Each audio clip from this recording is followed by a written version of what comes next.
We humans are creatures of comfort. We love our gadgets, our warm beds, and the convenience of a hot shower. But deep down, there's a primal instinct that yearns for the wild, a desire to test our limits and reconnect with nature. That's what this challenge is all about, pushing ourselves beyond the familiar and discovering the resilience we never knew we had. For 1 week, we're leaving behind the modern world.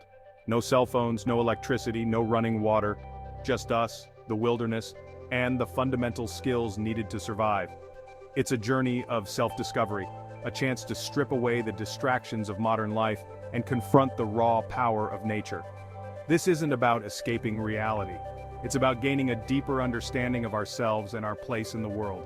It's about rediscovering the strength that lies dormant within us all. The wild awaits. Are you ready to answer its call? Before we venture into the wilderness, we need to establish some ground rules. Safety is paramount, and we need to ensure everyone is prepared for the challenges ahead. Our location is a remote wilderness area, carefully selected for its diverse terrain and abundant natural resources. We've got a set of essential supplies, a basic first aid kit, a map and compass, a fire starter, and a few other necessities. Our goal is to utilize these tools effectively while relying on our wits and resourcefulness to thrive in this unforgiving environment. We'll be foraging for food, purifying water, and building shelter from scratch. Communication with the outside world is strictly prohibited. This is about disconnecting from the digital realm and immersing ourselves fully in the present moment. Our team of experts will be monitoring our progress from a safe distance, ready to intervene only in case of emergency. This is not a vacation. It's a crash course in survival. Every decision we make, every challenge we overcome, will test our limits and reveal the true extent of our capabilities.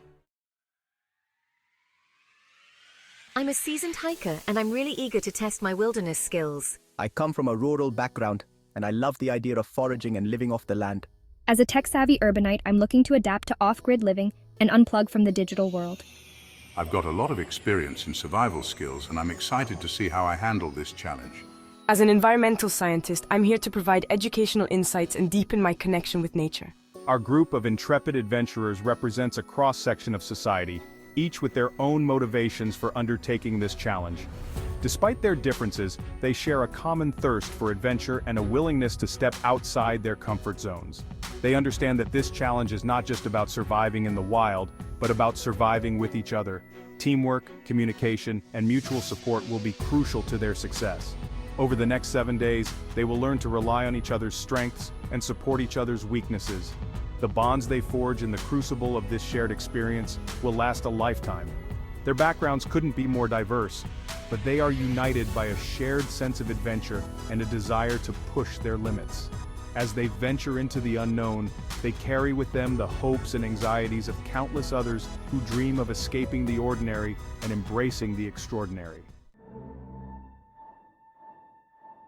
Section 4, Day 1, Into the Unknown. First steps on unfamiliar ground. The air crackles with a mix of excitement and apprehension as our team sets foot on their off-grid adventure. The familiar sounds of civilization fade into the distance, replaced by the rustling of leaves and the chirping of unseen creatures. Our first task is to establish a base camp. John, accustomed to the grid-like streets of the city, finds himself disoriented by the lack of familiar landmarks. I'll take the lead. Let's use the compass and map to guide us through this dense undergrowth. Maria, with her keen eye for detail, identifies edible plants, while David, ever the pragmatist, begins gathering firewood. As the sun begins its descent, a sense of urgency sets in. We need shelter, and we need it fast. Working together, they manage to construct a rudimentary lean-to using branches and leaves. It's not much, but it's a start. As darkness envelops the forest, we huddle together, sharing stories and anxieties, our faces illuminated by the flickering flames of our campfire. The first day has been a crash course in adaptation. The comforts of home seem a world away as they adjust to the rhythms of the natural world. Exhausted but exhilarated, they drift off to sleep, the vastness of the starlit sky above them a constant reminder of the challenges and triumphs that lie ahead. Section 5, Day 2, Fire and Sustenance, Mastering the Art of Primitive Cooking. Daybreak brings new challenges and a gnawing hunger. The group wakes to the realization that finding food is their top priority. Foraging for edible plants, insects, and berries becomes a crash course in survival botany. With my knowledge of edible flora, I can identify wild berries and edible roots. John, initially squeamish at the thought of eating insects, surprises himself by relishing the protein-rich snacks. Building a fire for cooking proves to be a more daunting task. David's attempts at starting a fire using friction methods fail repeatedly, but Sarah's patience and persistence eventually pay off. The sight of the first flames elicits cheers of relief and triumph. A simple meal of roasted roots and berries has never tasted so good. As they savor their hard-earned meal, they share stories of past camping trips, their laughter echoing through the trees. The day's challenges have fostered a sense of camaraderie and resilience. They are no longer simply individuals thrust together by circumstance. They are a team, bound by the shared experience of surviving in the wild.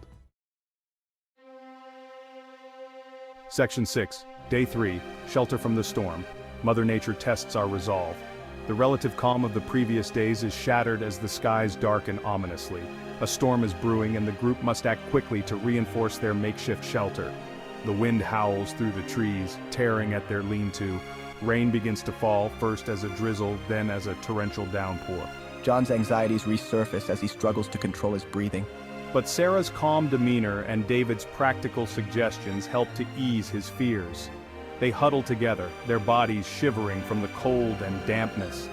The storm rages on for what seems like an eternity, testing their physical and mental fortitude. As quickly as it arrived, the storm begins to subside, leaving behind a trail of glistening foliage and a renewed appreciation for the power of nature. The group emerges from their battered shelter, soaked to the bone but exhilarated by their resilience. The experience has been a stark reminder of their vulnerability in the face of nature's fury, but it has also revealed their capacity for adaptability and their ability to find strength in adversity.